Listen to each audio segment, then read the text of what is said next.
Blue जावा केळीची 1000 झाडावर लागण केलेली आहे। ब्लू जावा म्हणजे निळी केळी म्हणून ही प्रसिद्ध आहे बाहेरच्या देशामध्ये।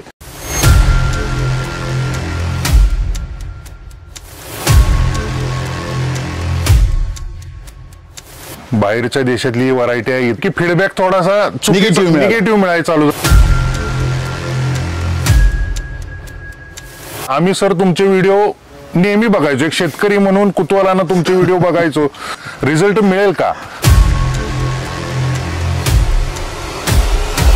हे सर्व शेतकऱ्यांनी यूज केलेलं आहे।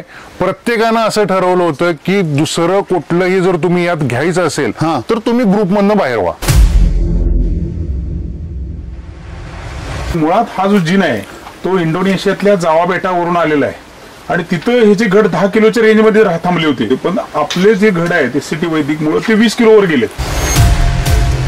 तर ह्याच्यावरून आम्हाला एकच कळालं की वैदिक वापरल्यानंतर पाणी अतिशय कमी लागतच नाही बाहेर कमी लागतं। सर 2 डोस नंतर अवस्था म्हणजे प्रत्येकाची ही अशी होती की केळीला थांब थांब म्हणायची बारी आली होती। एवढ्या उंचीवर केळी चालली होती सर। हा, ती चिमणी काय करते सर, यातून जे मध जो बाहेर पडतोय तो पितोय, ते मध आम्ही पण खातोय। तेव्हा सगळ्यांसाठी सगळी जण आपापली माती परीक्षण करून आला, तेव्हा हेनेच म्हणले आमच्या मातीची राख झाली।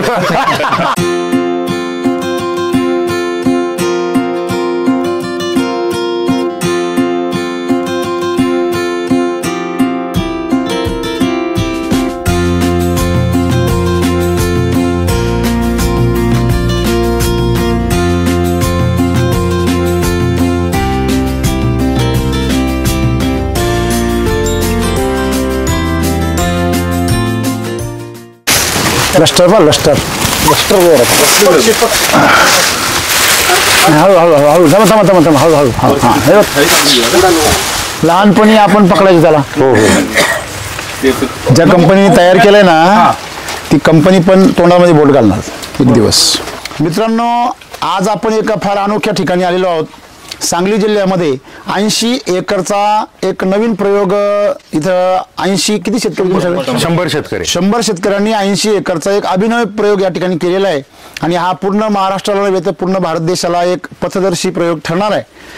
खरं तर ही व्हरायटी अनेक लोकांनी प्रयोग करून पाहिलेली आहे, परंतु एवढ्या मोठ्या प्रमाणामध्ये आणि अशा पद्धतीने त्याचं अजून कोणी ट्रायल केलेली नाहीये। तर सर्वप्रथम तो प्रयोग काय आहे ते आपण जाणून घेऊ। नमस्कार। नमस्ते सर, थोडंसं माहिती सांगा, काय आहे तो प्रयोग, काय आहे, तुम्ही काय केलेलं आहे नेमकी? माझं नाव पंकज माणिकराव जमदाडे, माझा पत्ता आहे मनेराजुरी आणि मी ब्लू जावा केळीची 1000 झाडावर लागण केलेली आहे। सर, प्रथमतः आम्ही ज्यावेळी अवधूत शिंदे असतील, खंडू पवार असतील, हीच व्हरायटी का निवडली त्याच्याविषयी सर आम्ही अवधूत शिंदे असतील, खंडू पवार असतील, आमचे प्रकाश देवर्षे असतील, हे सगळे शेतकरी आम्ही बसलो होतो आणि आमचं असं ठरलं त्यावेळी की आपण ब्लू जावा केळीची आपण सगळे द्राक्ष शेतकरी आम्ही सर, कारण द्राक्षामध्ये या कोरोना काळापासून थोडंसं आम्हाला प्रॉब्लेम निर्माण होत होता। द्राक्ष शेतीची काय आता अवस्था आहे, काय परिस्थिती आहे हे सर्वांना सर आता माहिती आहे। पूर्ण महाराष्ट्रभर म्हणजे ज्या त्या भागातलं जे प्रसिद्ध पीक आहे ते आता काय आहे, धोक्यात आहे, बरोबर ना? हेच आपण अनुमान काढूया, बोला पुढे। सर, नंतर काय झालं, आम्ही ज्यावेळी आता म्हणलं ही व्हरायटी तर नवी आहे, बाहेरच्या देशातली व्हरायटी आहे, इथं ज्या लोकांनी प्रयोग केले त्यांच्याकडून आम्हाला असं ऐकायला मिळालं की फीडबॅक थोडासा निगेटिव्ह मिळायला चालू झाला की प्रॉब्लेम होतोय, हार्वेस्टिंग नंतर थोडासा प्रॉब्लेम होतोय, हे होतोय। नंतर आम्ही सर तुमचे व्हिडिओ नेहमी बघायचो, एक शेतकरी म्हणून कुतूहलानं तुमचे व्हिडिओ बघायचो, पण द्राक्ष शेतीमध्ये हे कसं वापरायचं, रिझल्ट मिळेल का, अशी आम्हाला मनात शंका असल्यामुळे आम्ही याच्याकडे विकून टाका। मग जे द्राक्ष बागेचे तुमचे व्हिडिओ दिसत होते, भाजीपाले दिसत होते, नंतर आम्ही बोलण्याने ते असं ठरवलं की आपण SCT वैदिककडे 100% वळायचं। हे सर्व शेतकऱ्यांनी यूज केलेलं आहे। प्रत्येकानं असं ठरवलं होतं की दुसरं कुठलंही जर तुम्ही यात घ्यायचं असेल तर तुम्ही ग्रुपमधनं बाहेर व्हा। क्या बात आहे। आता एवढं सोपं नाही, असेच सोपं नाही की आपण युरोपला माल पाठवायचा आहे, कोणत्याही नॉर्म्स मध्ये आपण अडकता कामा नये। अशा पद्धतीनं प्रत्येकाला वॉर्निंग देऊन, कारण द्राक्ष बागायतर शेतकरी सर कोणाचंही ऐकत माहिती नाही, माहिती. हे स्वतःच ऐकतो मात्र तो. स्वतःच मात्र ऐकतो तो आणि स्वतःच्या मर्जीनं सगळं करतो. ही खरी गोष्ट आहे. एक द्राक्ष बागायतर शेतकरी म्हणून मी सांगतो तुम्हाला. आणि आमच्यासाठी स्टार्टिंगला थोडंसं जड होतं नक्कीच की एकच डोस खूपच टाकायचा. अवघड. हा नुसता फक्त डोस टाकायचा, काहीच नंतर करायचं काहीच करायचं नाही, आळवण्या 2 करायच्या, नंतर काहीच करायचं नाही. आणि आम्हाला सर काहीच करायचं नाही हे फार अवघड आहे. काहीच करायचं नाही, आमच्यासाठी अवघड होतं. अशा पद्धतीने सर आम्ही लागण केली. रोपं आल्यानंतर आपलं ते औषध हे करून त्याच्यामध्ये ते आपण म्हणजे पहिला बेसल डोस तुम्ही कृषी अमृत आणि RNPH ठरल्याप्रमाणे आम्ही किती टाकला. बॅग घेतला एकरी? झाडाप्रमाणे सर. आता कसं आता हे आहे, किती एकरी एकर नाही, आहे? आता हा 1000 आहे. 1000. 1000 मध्ये 1 एकरात मी बसवले. का सर, याच्यामध्ये पहिली माझी पपई होती. बरोबर. पपई भुगा करून 8-5 वर मी लागण करून 1000 झाड फक्त बसवले. बरोबर, 1 एकरामध्ये. बुकिंग प्रमाणे लोकांनी झाडं बसवले. बरोबर. त्याच्यामुळे कसं आम्ही झाडावर करा. गाडवे सरांना सांगितलं की झाडावर आम्हाला प्रमाण द्या. बरोबर. आणि एवढी पोती आम्ही नेऊन टाकतो. ओके, मग किती टाकलं? एवढं टाकलं म्हणजे झालं. याला किती टाकलं? त्या प्रमाण टाकलं. 1000 झाडांना किती टाकलं? 15 पोती. ओके. 15 कृषी अमृत टाकलं. हा, कृषी अमृत आणि RNPH त्या ह्याच्यामध्ये क्षमतेमध्ये रेशो मध्ये आम्ही म्हणजे सगळं कसं आलं ते 3 किलो? 3 ओके, मिक्स करून पहिला रिंग डोस. पहिला त्याच्यामध्ये SSM घेतलं होतं. हो, SSM पहिल्यांदा बी होतं. पहिल्यांदा पण SSM लागवडीच्या अगोदर बेसल डोस टाकला. रोप आणली, हा, लागवड केली. बरं. त्याच्यानंतर सर आम्ही आळवणी घातली. सॉइल चार्जर आणि एनर्जी बुस्टर. बरोबर. एनर्जी एकरी सॉइल 5 लिटर. एकरी 5 लिटरची ती आळवणी झाली. आळवणी झाल्यानंतर 3 आळवणी झाल्यानंतर आम्ही सॉइल चार्जर आणि एनर्जी बुस्टर जे आहे ते आम्ही कंटिन्यू 10-12 दिवसाला 2-2 लिटर चालू ठेवलं. Okay, very good. 2-2 लिटर आणि एनर्जी बुस्टर त्याच्यामध्ये अर्धा लिटर. बरोबर. हे आम्ही कंटिन्यू चालू ठेवलं. Very good. सर माझ्या ह्या प्लॉट मधला एक प्रॉब्लेम सांगतो. गाडवे साहेब पहिल्यांदा व्हिजिटला आले होते. डबल इनलाईन टाकली होती स्टार्टिंगलाच. म्हणजे जशी पपईची इनलाईन होती तशी हाय अशी ठेवली होती. बरोबर. त्याला पाणी आम्ही उन्हाळा आहे म्हणून हे दनादन. तो माझे मामा एक आम्ही सगळं एकत्र शेती करतो तर बिंदास्त पाणी सोडलं होतं विहिरीतलं. मोटर चालू करून करायची ड्रीप आणि करायची ड्रीप आणि शेजारची केळी इथपर्यंत होती आणि माझी फक्त 1.5 फुटावर थांबली होती. गाडवे सर आले, त्यांनी डायरेक्ट झाड उपडलं. मी म्हटलं औषध झाड का उपडायला आहे? आणि खाली मुळी अशी चॉकअप झाली होती. पिळल्यानंतर पाणी पूर्ण पडलं त्या मुळीमधून. गाडवे सरांनी सांगितलं की 8 दिवस आता बागेकडे तुम्ही यायचं सुद्धा नाही, यायचंच नाही, पाणीच सोडू नका म्हणले. 8 ते 10 दिवस तुम्ही येऊ नका. आम्ही मामा असतील मी असेल चर्चा करायला. साहेब सांगून गेल्यानंतर हे काय सांगायला 8 दिवस पाणी सोडायचं नाही म्हणजे हे काय सांगतात म्हणलं. उन्हाळा तर चालू आहे, फुल्ल उन्हाळा. मग असू दे म्हटलं आपण करू.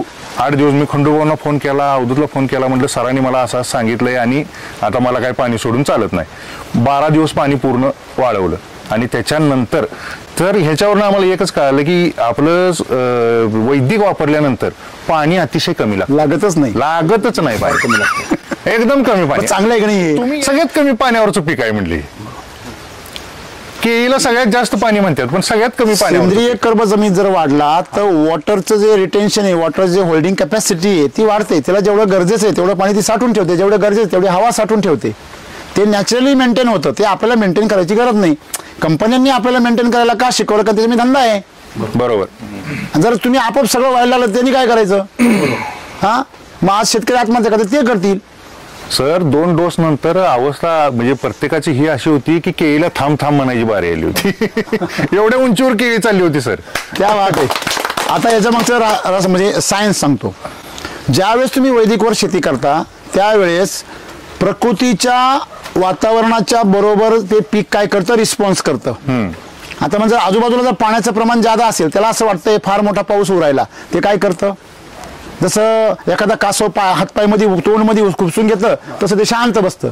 आणि निचरा झाला, पाऊस उघडला की वेगाने कामाला लागतं. मग तुम्ही त्याला बरेच दिवस आराम करून दिला म्हणून ते वेगाने कामाला लागलं. बरोबर.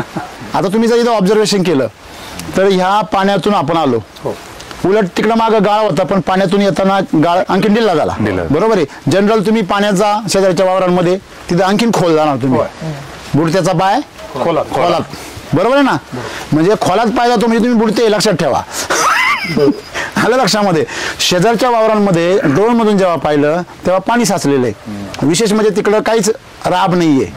आणि इथे राब आहे, बरोबर. तरी पण इथे म्हणजे निभार होता ना इथे राबल्यामुळे इकडं तिकडं, त्याच्यामुळे इथे आता पाणी साचायला पाहिजे, पण इथे तेवढं पाणी तेवढं म्हणजे किरकोळ पाणी आहे. आणि हे बी काय पहिलं वर्ष आहे म्हणून, बरोबर आहे. तुम्हाला एसिडच्या कुठल्याच बागेत पाणी सापडणार ते मगाशी काय म्हटले, चला चला मध्ये गाळ नाही एवढं पाणी नाही चला म्हटले का नाही, म्हणलं किती कॉन्फिडन्स आहे. शेजारी आजूबाजूला तुम्ही जा बरं, तुमच्या म्हणजे घोट्यापर्यंत पाणी आहे का नाही. म्हणजे तुम्हाला पूर्ण एरियामध्ये आम्ही जेव्हा ड्रोनवर फिरवला तर तुम्ही शेजारी बघा सगळीकडे पिवळेपणा आहे, सगळीकडे आजूबाजूला सर्व काय आहे पिवळे संपूर्ण, म्हणजे आजूबाजूचा 50 किलोमीटरचा परिसर दिसत होता सगळा पिवळा आहे. एवढी एकच बाग काळोखीमध्ये, बरोबर.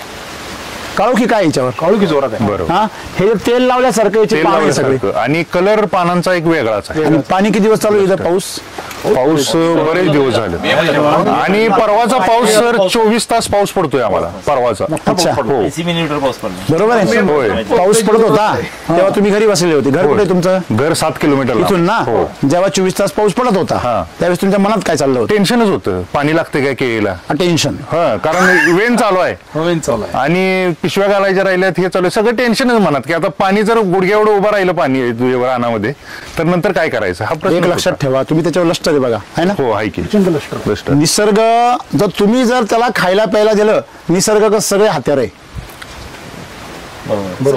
नॅचरली जेवढं तुम्ही झाडाला जगू द्याल तेवढं त्या झाडामध्ये डिफेन्स मेकॅनिझम काय होतं तयार होतं. ज्यावेळी येण चालू झाली त्यावेळी सुद्धा येण चालू व्हायच्या थोडस आधी गाडवे साहेबांना किती दिवसात झाली आज मला वाटतं 13 फेब्रुवारीची लागण आहे.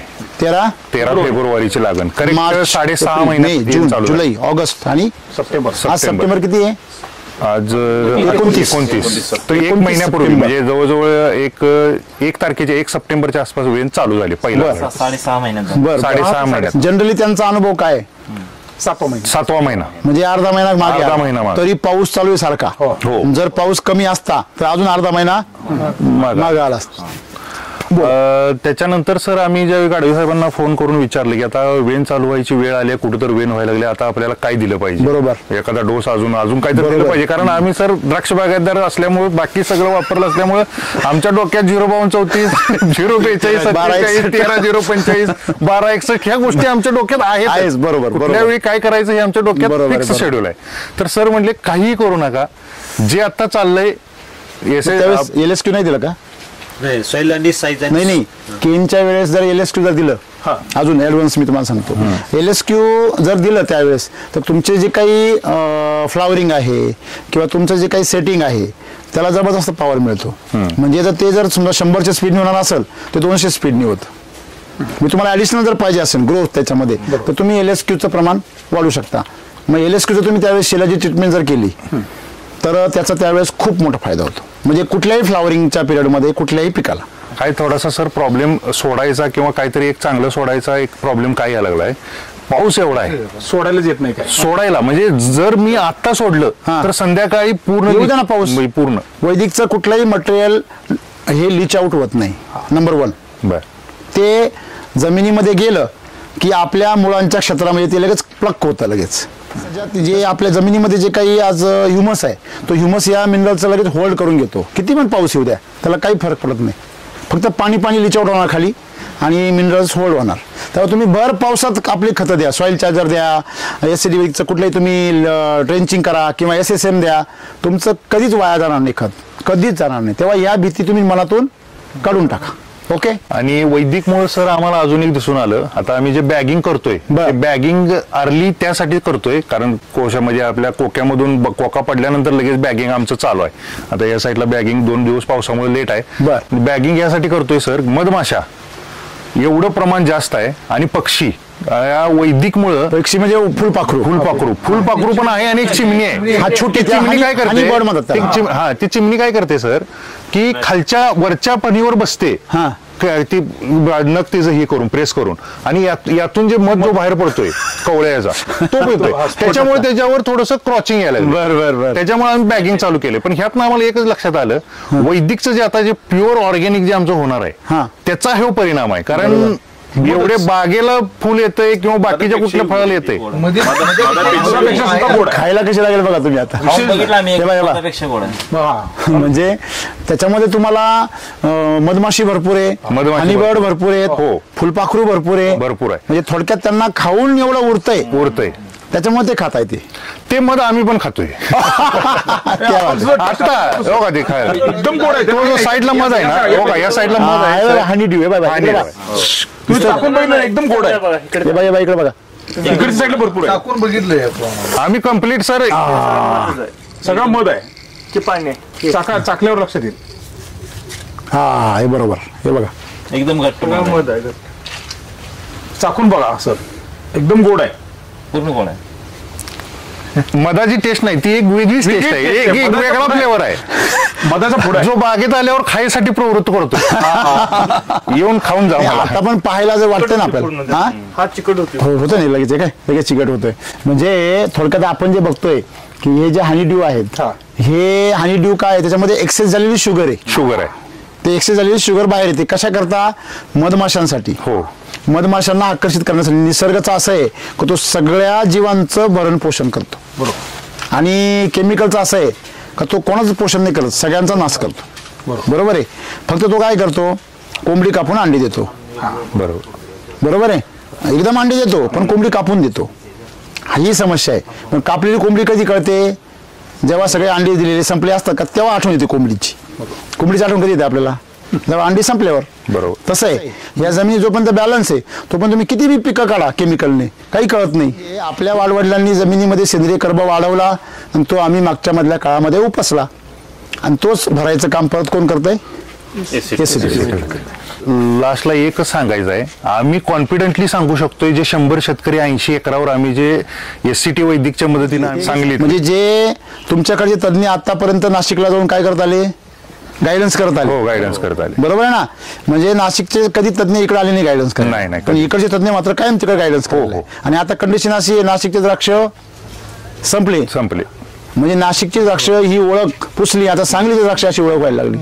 प्युअरली सर स्ट्रॉंगली आम्ही सर्व शेतकरी एवढं सांगू शकतोय की आम्ही ह्या 100 एकरामधून म्हणजे 80 एकरामधून 100 शेतकरी जे काही बाजारपेठेत आज देणार आहे ते प्युअरली रेसिड्यू फ्री आणि ऑर्गॅनिक देणार आहे. वैदिक देणार आहे. ऑर्गॅनिक म्हणून त्याची किंमत कमी करू. वैदिक देणार. गर्द बाजारामध्ये झालेल्या गर्दीत हरू नका. 100% आम्ही वैदिक. बाहेरच्या देशाला जाऊन सांगा बाबा हे वैदिक आहे. हे काय आहे? वैदिक. औषधी आहे. त्याला वैदिक नाही कळत, त्याला सांगा हे it's a medicinal fruit. Not only poison free, it's a medicinal. औषधी वनस्पती. 10 steps more than organic. Organic जे आहे त्याच्यापेक्षा 10 पावलं पुढे. ही व्हरायटी अशी काय विशेष याच्यामध्ये आहे तुम्ही निवडली? सर ही व्हरायटी निवडण्याच्या पाठीमाग एक ब्लू जावा म्हणजे निळी केळी म्हणून ही प्रसिद्ध आहे हिला काय बाहेरच्या रेट देशामध्ये. आणि हिला व्हॅनिला आईस्क्रीमचा फ्लेवर आहे सर. अच्छा. ज्यावेळी आपण पिकवून तिला जर ज्यावेळी खातो ना त्यावेळी व्हॅनिला आईस्क्रीम खाल्ल्यासारखा टेस्ट येतो. आणि याचा मोस्टली यूज खाण्याबरोबर सर म्हणजे जे बनाना शेक जे बनवतो आपण व्हॅनिला आईस्क्रीमच्या फ्लेवर फूड मध्ये जादा होतो. म्हणजे ऑर्गॅनिक प्रोसेसिंग फूड मध्ये सगळ्यात जास्त याचा वापर होतो. आणि व्हॅनिला आईस्क्रीमचा टेस्ट न टाकता डायरेक्टली नॅचरली बनानाचा जर शेक तयार केला तर व्हॅनिला आईस्क्रीमचा फ्लेवर येतो, बनाना बरोबर फिलिंग येतो. क्या बात आहे. म्हणजे याला मागणी किती आहे मार्केटमध्ये? याच्यामध्ये मागणी सर आपल्या एक्सपोर्ट बरोबर जे आपले बिग बास्केट वगैरे मोठे हे आहेत म्हणजे मॉलमध्ये याला मागणी प्रचंड आहे. किती किंमत? कारण याची आता आम्ही ज्यावेळी चौकशी केली त्यावेळी 100+ आहे. काय किलो 100 रुपये. आपल्या रेग्युलर किलोचा किती? 25 रुपये 25 रुपये एक्सपोर्टचा आहे सर. अच्छा. नाही आपल्या रेग्युलर केळी जी आता जाते ती एक्सपोर्टला 25 रुपये जाते. अच्छा. नाही आम्ही लोकलला विकतो 25 ने. बरोबर. वैदिकची मग म्हणजे लोकलला 17-18 असेल, 15-16. 15-16 सध्या 10-12 रुपये. अच्छा.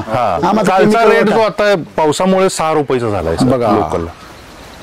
आमचा शेतकरी मात्र 25च्या खाली देत नाही बाबा. आता इमानदारीने तुम्ही बाग कुठेच बांधलेली नाहीये. नाही कुठेच बांधलेली नाही. पूर्ण मोकळी. आणि हाईट किती आहे? हो हाईट भरपूर आहे. बरोबर आहे. तुम्हाला वाटलं नाही कधी पडायची भीती? नाही मनात नाही आलं, खरं सांग. अजून तरी मनात नाही आलं. मनात नाही आलं, कारण तसं झाड वाकलंच नाहीये. म्हणजे झाडाला ती जर दिशा मिळाली, स्ट्रेंथ मिळाली, कुठेही शौर्याचा तट नाही आहे. तट नाही. कुठेही नाही सर, चारी बाजूला बघा तुम्ही. आता तुम्ही काय म्हटला, 50 एकरापर्यंत कुठेही काही दिसत नाही. नाही ना, काही दिसत नाही. म्हणजे मोकळं वातावरण. बरोबर आहे. असं कुठं आहे का वारं थटून म्हणजे येतंय वारं किंवा- जोरात येते. जोरात येते वारं तिथून. म्हणजे जवळजवळ तासगाव पासून हे काय वारं पानं जोरात सांगताय ना, येतं. हे काय पानं? हो. हे पानं सांगताय ना, हे पानं काय सांगताय? स्पीड आले हा? त्याची पान डायरेक्ट बघा ना तुम्ही, ती पूर्ण चाळण होऊन गेली हो. पानांची. म्हणजे जाळी होऊन गेली त्याची. कशामुळे? हवेचा मारा. हवेच्या वाऱ्यामुळे. इकडची पानं शाबीत आहे. हो. इकडची बघा, इकडची पानं सगळी शाबीत आहे आणि इकडची पानं वाऱ्याच्या फटक्यामुळे पूर्ण काय झालेली आहे? फाटलेली. मग तुम्ही यावरून अंदाज घेऊ शकता की वाऱ्याचा मारा हा किती मोठा प्लॉटनं असेल. झेललाय. बरोबर आहे ना? झेललाय. तिथं थांबून पाहायची गरज नाहीये. हो. ऑब्झर्वेशन सांगता ना आपल्याला. म्हणजे तुम्ही आज जर झाडाची स्ट्रेंथ पाहिली, त्याच्यामध्ये अंतरी जर पाहिली, तुमच्या मागे अंतरी, याची अंतरी पहा. हो. बघा किती अंतरी याच्यामध्ये. आणि असं वाटतं इंजिनियर प्लॅन करून केलेलं आहे सगळं. बरोबर नाही? घरच झाडाने इंजिनिअरिंग प्लॅन करून, डिझाईन करून काढलेलं आहे बाहेर, असं वाटतं. बरं, मग आता 100 रुपये आणि एक घड साधारणतः किती किलोचं होईल असं तुम्हाला अंदाज आहे? 15 पासून 22 किलो पर्यंत जाईल. 20 किलो पर्यंत सरासरी झाला तर म्हणजे तुम्हाला 2000 रुपये झाड पडणार का काय? हो, 100%. 1500 ते 2000 आम्ही टार्गेटच ठेवले आहेत. म्हणजे कारण तेवढ्या 15 ते 20 कॉन्फिडन्स लाख असं टार्गेट ठेवलंय. हो, कारण वैदिकच आहे ना पूर्ण वैदिक आहे. एवढं आम्ही घेऊ शकतोय. केमिकलचं एक क्षण सुद्धा सापडणार नाही, कण सुद्धा सापडणार करताना प्रायोगिक तत्वावर करायला लागलोय आपण. लोकांना काहीतरी चांगलं करूया आणि काहीतरी एक उदाहरण देण्यासारखं आपण घडवून आणूया. कारण तासगाव तालुका असून त्यातल्यात मणेराजुरी गाव आहे ना, द्राक्ष शेतीसाठी आणि क्रांतिकारी आहे. प्रायोगिक तत्वावर काम करणार गाव आहे. क्रांतिकारी, बरोबर आहे. त्यातनं काहीतरी नवीन आपण घडवून आणू आणि काहीतरी जगाला वेगळं दाखवू, चांगलं घडूया. आम्हाला सुरुवातीला सुद्धा विश्वास नव्हता. तुमच्या सगळ्यांच्या मनामध्ये अजून एक प्रश्न असणार आहे आणि तो अजून पुढच्या वर्षी राहणार आहे, हे लक्षात ठेवा. अजून 2 वर्ष तुमच्या डोक्यात हा प्रश्न राहणार आहे. का? कारण ऑर्गॅनिक वाल्यांनी तुम्हाला शिकवलंय, जैविक वाल्यांनी तुम्हाला शिकवलंय काय, का मागचं स्टोरेज आहे ना ते उपयोगाला येतंय. बरोबर. केमिकलचं स्टोरेज आहे ना मातीमध्ये, येतंय. ते उपयोगाला येतंय जैविक मध्ये, ऑर्गॅनिक मध्ये. म्हणून गड पडले. थांबा, पुढच्या वर्षी पहा. पुढच्या वर्षी याच्यापेक्षा भारी येणार. म्हणजे ही तुमची 20 किलोची पुढच्या वर्षी 25 किलो जाणार. बरोबर आहे. तुमच्या मातीमध्ये पुढच्या वर्षी आणखीन सुधारणा होणार. सगळ्यात महत्त्वाचं लक्षात ठेवा, जसं पोराला आपण शाळेत टाकल्यावर विचारतो, भाऊ तुझं प्रगती पुस्तक काय, तसं आता शेतकऱ्याला विचारलं गेलं पाहिजे. म्हणजे आम्ही विचारलं पाहिजे, भाऊ तुझं प्रगती पुस्तक दाखव, मग आमचा बेसोड डोस घेऊन जाय. तुझ्या जमिनीचं प्रगती पुस्तक म्हणजे सेंद्रिय कर्ब किती आहे. तुझ्या जमिनीचा सेंद्रिय कर्ब जर 0.5 असेल तर तू नापास आहे. तुम्ही तपासावर तुमच्या भागात किती आहे? नाही सर तुम्हाला एक सांगतो, किती आहे? आम्ही लागण करायच्या आधी 10 वर्ष 10 वर्ष मोठ्याने बोला 0.38 म्हणजे 0.38 म्हणजे साहेब तुम्हाला एक माहिती आहे का किती जणांचा 0.5च्या आसपास आहे? सगळ्यांचं आम्ही सगळ्यांनी माती परीक्षण केलेलं आहे सर. सगळ्यांनी माती परीक्षण केलेलं आहे. ज्या टायमाला लागणीचं नियोजन चाललं होतं तर तेव्हा आम्ही ज्या टायमाला डोसचं नियोजन दिलं असणे की एवढा खर्च येईल, वर्षभरात लाखाच्या पुढे जातील, तर हे सर्व शेतकरी काय म्हणले आम्हाला की आमच्या रानात म्हणजे पहिल्यापासून आम्ही एवढी खतं घालतो वगैरे की एवढं आम्हाला गरज नाही की म्हणजे एवढा कर्ब आमचा असेल. तेव्हा आम्ही सगळ्यांनी सांगितलं सगळी जण आपापली माती परीक्षण करून आणा. तेव्हा हेनेच म्हणले आमच्या मातीची राख झाली. खरी गोष्ट आहे. तुम्ही एवढे वर्ष बँकेत पैसे टाकले, केमिकल रुपी पैसे आणून तुम्ही तुमच्या बँकेत शेती रुपी बँकेत टाकले, कुठे गेले? लॉस. ते पैसे नव्हते, ते खोट्या नोटा होत्या. कळलं का? बरोबर. म्हणजे हे रासायनिक खत असं आहे का ते असताना असं वाटतं की पॉवर आहे आणि टाकल्यावर याचा पॉवर कुठे जातो हेच कळत नाही. म्हणजे उलट त्याचं रूपांतर विषामध्ये होतं. बरोबर आहे. आणि मग हेच आम्हाला शिकायचं आहे की आम्ही टाकलेलं जे खत होतं ते खत नव्हतंच. बरोबर आहे की नाही? जर असतं तर तुमची जमीन काय झाली असती? सुपीक झाली असती. बरोबर आहे की नाही? मला सांगा 0.5 हा सेंद्रिय कर्ब जर पॅरामीटर मध्ये टाकला तर तो कोणत्या रेंज मध्ये मोडतो? वाळवंट. बोला वाळवंट. माहिती आहे का पण तुम्हाला? हो. तो कोणता आहे? वाळवंट. म्हणजे तुम्ही कशा शेती करताय? वाळवंटात. आणि मग तुम्हाला आजभाव लागणारच. आजभाव लागणारच ना. की आपल्याला टेक्नॉलॉजी कळत नसली तर आपण दोष कोणाला देतो? समोरच्याला. बरोबर. हे आहे आपल्याला हे समजणं गरजेचं आहे. मग सेंद्रिय कर्ब 0.5 म्हणजे वाळवंट. वाळवंटाचा सेंद्रिय कर्ब 0.5 असतो. म्हणजे अशा जमीन शेती करणं म्हणजे वाळवंटात शेती करण्यासारखं आहे. एवढा हातभाव लागेल. मग शेती करण्यासाठी जमिनीचं सेंद्रिय कर्ब कमीत कमी किती पाहिजे? 1 पाहिजे. कमीत कमी. आता तुम्ही तुमच्या जमिनीची तपासा ही हार्वेस्टिंग झाल्यानंतर. बरोबर. तुम्हाला तो 2 ते 3 पॉईंटनी इन्क्रीज झालेला दिसेल, म्हणजे 0.7 0.8 असा सापडेल. ज्यांचा 3 होता त्यांचा 6 वर येईल. म्हणजे सेंद्रिय कर्ब वाढणे म्हणजेच हे प्रगतीचं लक्षण आहे. हेच आपलं प्रगती पुस्तक आहे. इथून पुढे कोणीच सांगायचं नाही की मी किती पिकं काढतो, मी किती पैसे कमवतो. तू हे सांग तुझ्या मातीचा सेंद्रिय कर्ब किती. हा तुझ्या शेतकरी असल्याचं प्रगती पुस्तक लक्षामध्ये. आणि म्हणून तेच आपल्याला काम करायचंय. एकंदरीत काय वाटलं, गेल्या तुमचा 8 महिन्याचा प्रवास कसा आहे? एकंदरीत 8 महिन्यामध्ये प्रतिकारक जी शक्ती आहे ती एससीटी वैदिक मुळे प्रचंड मोठ्या प्रमाणात आहे. आणि मुळात हा जो जीन आहे तो इंडोनेशियातल्या जावा बेटावरून आलेला आहे.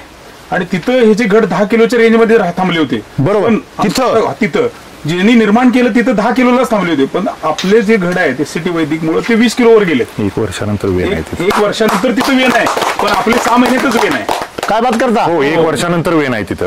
ज्यांनी निर्माण केलं त्यांच्याकडे. हो, 1 वर्षानंतर. मी काय म्हटलं आल्या बघा, मी आधी बोललो, आता तुम्ही मला सांगताय. मी आलेला काय म्हटलो, they are working on matter. ते डीएनए वर काम करू शकता. ते त्याच्यामध्ये फार संशोधन पराधी सूक्ष्म लेवलला जाऊन पदार्थ विज्ञान सांगतील, पेशी विज्ञान सांगतील, त्याच्यामध्ये अगदी डीएनए वर काम करतील. पण त्यांना एनर्जीवर काम करता येत नाही. आणि एनर्जीवर काम आपल्या ऋषीमुनींनी केलं. बरोबर आहे ना?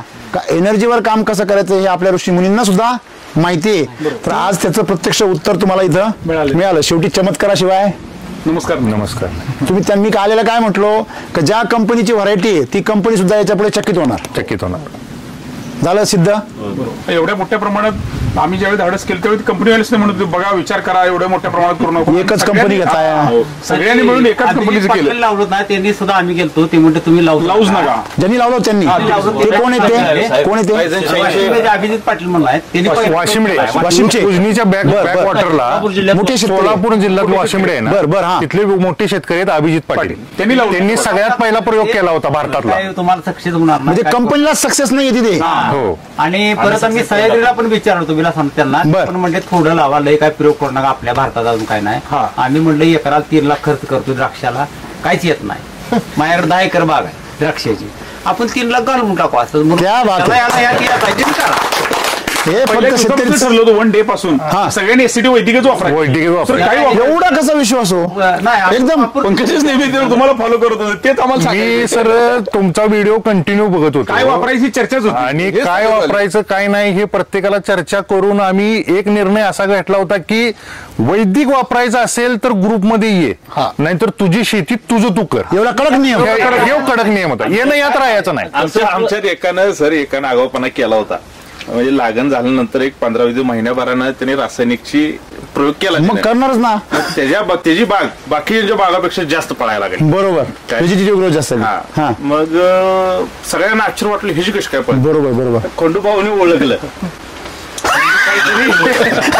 जुगाड केलं. नंतर अशी वेळ झाली ती बाग मागं पडली आणि जे एससीटी वैदिकपूर होत्या त्या सुधारायला लागल्या.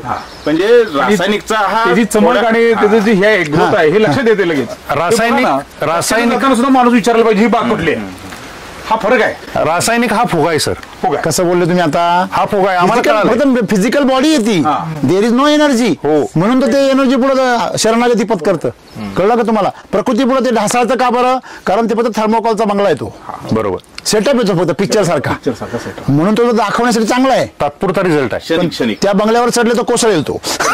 प्रत्यक्ष त्या पायऱ्यांवर चढू नका, तो दाखवण्यासाठी बरोबर आहे ना. तसं आहे. काय होतं सर त्याच्यामध्ये साधी सिंपल गोष्ट आहे. तुम्ही म्हणजे सुरुवातीला पळाला. त्याचं कारण असं आहे नायट्रोजन हा मॉलिक्यूल फार फास्ट काम करतो आणि नायट्रोजनमुळे स्टिम्युलेशन होतं. बरोबर आहे ना.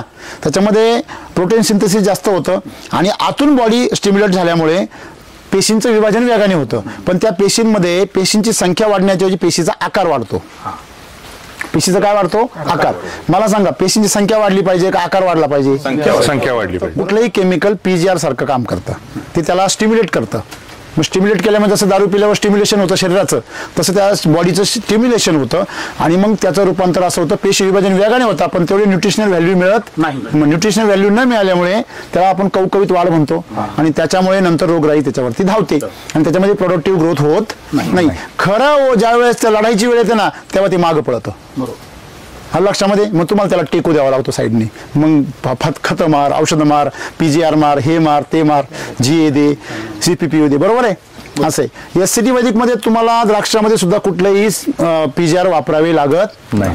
तुम्ही चुकून वापरले तर काहीच्या काही उत्पन्न निघून जातं, म्हणजे सेटिंग होऊन जातं, मग ते तुमचा बाग खाली येईल. मग तेवढं तुम्हाला बेसल डोस बी पुरवणार नाही.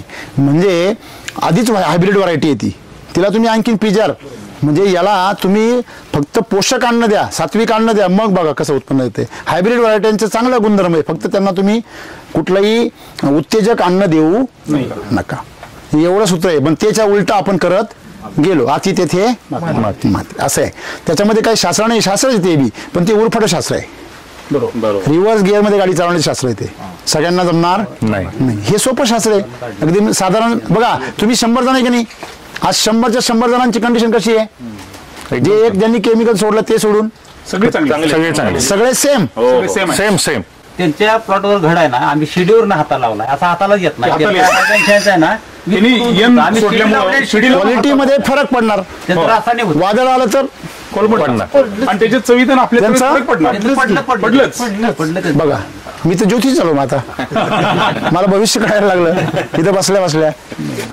आम्हाला असं सांगितलं होतं, असं नाहीये की बाबा आमच्यावर कोणी हॅमरिंग केलं नाही बाहेरच्या कंपनीने किंवा आम्हाला भीती घालण्याचा प्रयत्न केला नाही, असं नाही सर. याचा मी एक मुद्दा सांगतो माझ्याबरोबर घडलेला. या प्लॉटमध्ये ज्यावेळी येण चालू व्हायची होती त्यावेळी माझ्या त्या द्राक्ष बागेमध्ये जे लोक म्हणजे एक्सपर्ट जे येतात बाहेरच्या कंपनी, ते एक्सपर्ट आले होते. ते एक्सपर्ट आले, म्हणले मी जळगाव साईडला 20 वर्ष काम केलंय म्हणले केळीमध्ये, आणि सर तो बुंदा बघा केळीचा, बरोबर आपल्या ह्या ज्या केळीचा बुंदा आहे, असं म्हटलं जातंय की बाबा केळीचा बुंदा जेवढा मोठा असेल, जेवढा मोठा असेल बरोबर तेवढाच घडाची संख्या जास्त किंवा फण्याची संख्या जास्त, वजनाची संख्या जास्त किंवा तेवढा घड चांगला पडतो. असं काही नाहीये सर. वैदिक वापरल्यानंतर आता केळीचा बुंदा पण बघा तुम्ही आणि घड पण बघा, या फणीची संख्या बघा सर, 9 फणी आहे त्याच्यामध्ये.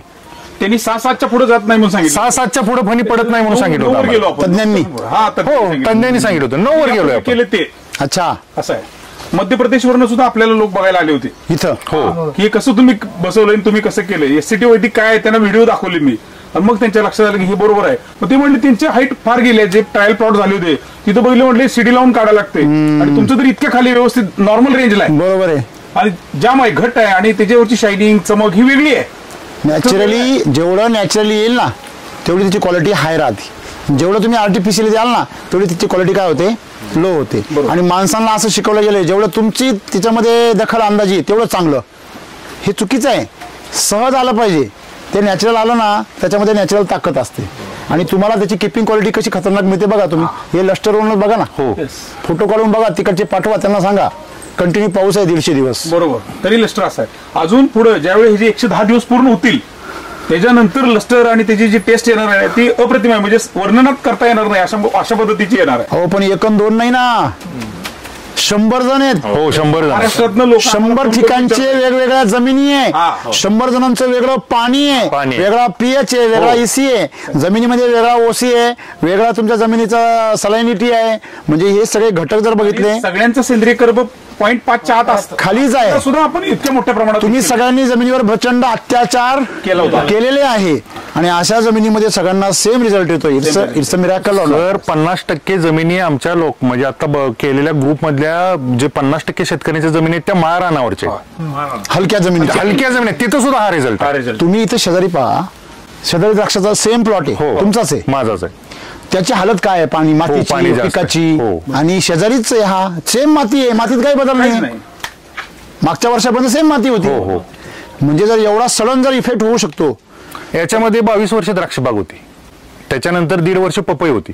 बरोबर, व्हायरस पपई हे करून व्हायरस आल्यानंतर पपई हे करून तिकडे द्राक्ष बाग लागण केली आणि याच्यामध्ये केळी लावली. बरोबर आहे. म्हणजे एकंदरीत सांगायचं तात्पर्य एवढंच आहे की जमीन काय फार सुरक्षित होती, फार जपून धरलेली होती, काय बनवली होती, असं काही नाही. म्हणजे सगळ्या जमिनी वेगवेगळ्या आहे. 100 ठिकाणी असा रिझल्ट येणे सर, हे फार मोठं संशोधनाचं गरज आहे याच्यावर, आणि हे केलं पाहिजे. आमच्या 100 शेतकऱ्यांच्या 100 जमिनींचे प्रकार वेगळे प्रत्येकाच्या, आणि रिझल्ट एक आहे. याचा अर्थ काय, याचा अर्थ जे दिलंय तुम्ही ते प्राकृतिक आहे. बरोबर आहे. तुम्ही खऱ्या अर्थाने जर योग्य जर आहार दिला तर सगळ्या जमिनीला सुपीक बनवतो. कोणत्याही लॅबमध्ये जरी टेस्ट केलं तर आम्ही छाती ठोकपणे सांगू शकतो काही सापडणार नाही. काही सापडणार नाही. कोणत्याही लॅबमध्ये टेस्ट करू देते, त्या बात आहे. टॉप लॅबमध्ये तुम्हाला माहिती तुम्ही काय टाकलं काही टाकलंच नाही.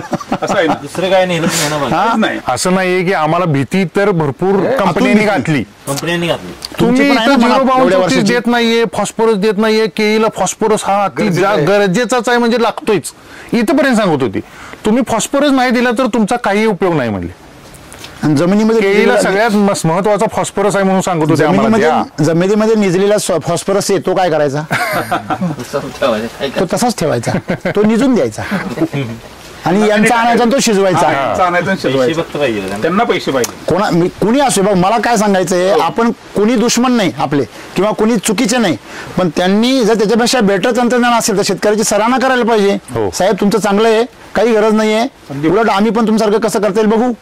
हा, ही काय पाहिजे, वृत्ती पाहिजे. असं आहे. म्हणजे मला हे विशेष वाटतं का अट्टल तुम्ही केमिकलचे सगळे यूज करणारे गेले, तुमचं अख्खं आयुष्य त्याच्यामध्ये गेलंय. आयुष्य नाही सर, 2-2, 3-3 पिढ्या गेल्या. जास्त रासायनिक वाढ झाला 2095 पासून शेती करतो. बरोबर आहे ना. इकरी 4 म्हणजे मला सांगा 18 तुमचे किती 13 वर्ष गेले आले ना, जास्त तसं जास्त बदल. 13 वर्षामध्ये भयानक वॉटर सोल्युबल आले आणि वॉटर झालं. संध्याकाळी 5 किलो सोडा, सकाळी मने असा बघायचा आहे. रातात काय हिशेब काय काय टोरायडच आहे ना. त्यामुळेच ते हे झालं. बरोबर आहे. मग अशा भयानक परिस्थितीमधून तुम्ही आलेले, त्याच्यानंतर तुमच्या कंपन्यांबरोबर तुमच्या एवढ्या मैत्री, गावातल्या मित्राबरोबर एवढी दोस्ती, एवढी कंपन्यांबरोबर मैत्री. सर आमच्या ह्या शेतकऱ्यांच्या मेंदूला पण इथं सेट करणं आमच्यासाठी थोडंसं अवघड आहे. होतं आमच्यासाठी अवघड. केमिकल मधनं आमचा मेंदू सुद्धा बाहेर काढणं एवढं सोपी गोष्ट नाहीये द्राक्ष बागायतदाराच्या डोक्यात. ते 12 वर्ष आदबले त्यामुळे जरा थोडंसं गेलं. तसे तिकडे खड्ड्यातच आहे, अजून किती खड्ड्यात जाणार आहे म्हणून केलं. बरोबर ना. आम्ही ठाम राहिलो तिथं आमचा फायदा नाही. याच्यामध्ये मी जुगार खेळून बघूया. तुम्ही म्हटली काय बी होऊ दे, डबऱ्यात बुकिंगचे पहिले पैसे मारले. कशी झाली विश्ववित पाटील आणि आम्ही तिघं बसायचं. दोन महिने आमची चर्चा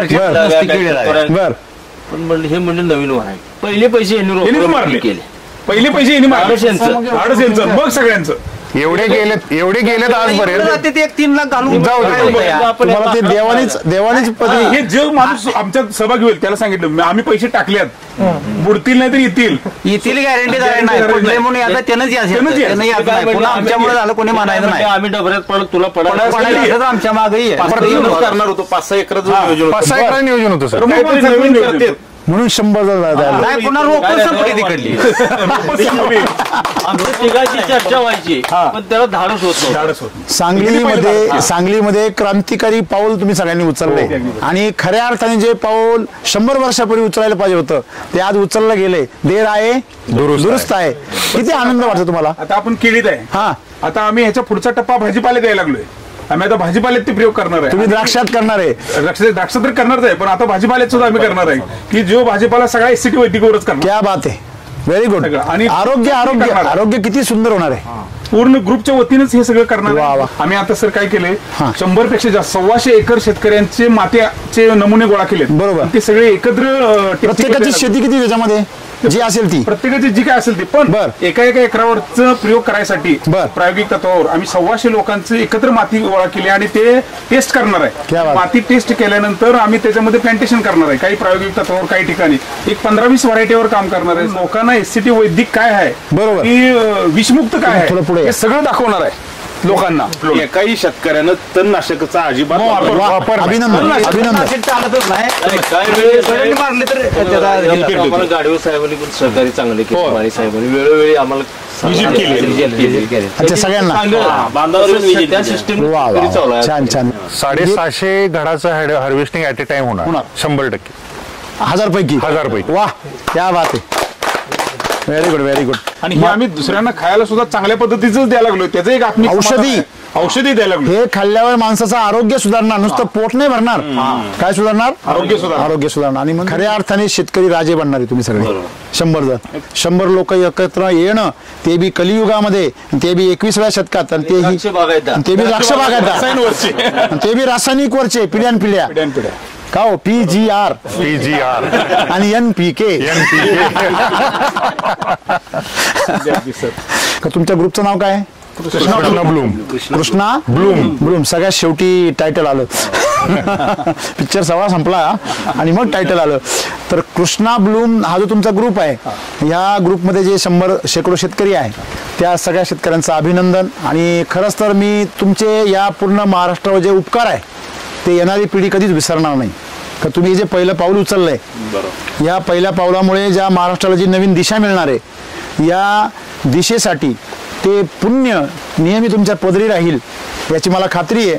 आणि त्या दृष्टीने तुम्ही जे काही करतात त्याच्यामध्ये आणखीन तुम्ही पुढे भाजीपाला करा, द्राक्ष करा, आणि पुन्हा एकदा भारत हा जगामध्ये कायमच अग्रेसर होता आणि तो जगाला कायम गुरु म्हणूनच राहणार आहे हे पुन्हा तुमच्या रूपाने सिद्ध होऊ द्या, एवढंच मला वाटतं.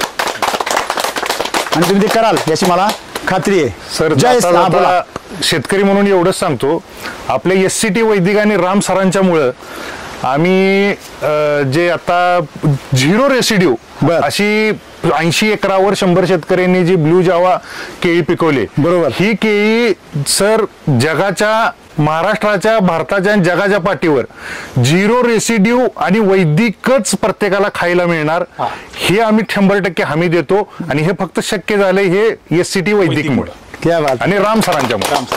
आता जी तज्ञ मंडळी तुम्हाला प्रश्न विचारतील हे सगळं झाल्यावर, काय हो तुम्ही खरंच केमिकल नाही सोडलं का, तुम्हाला कंपनीने किती ऑफर दिली होती, म्हणून तुम्ही एवढं कंपनीविषयी बोलताय वगैरे वगैरे, असं होणार आहे?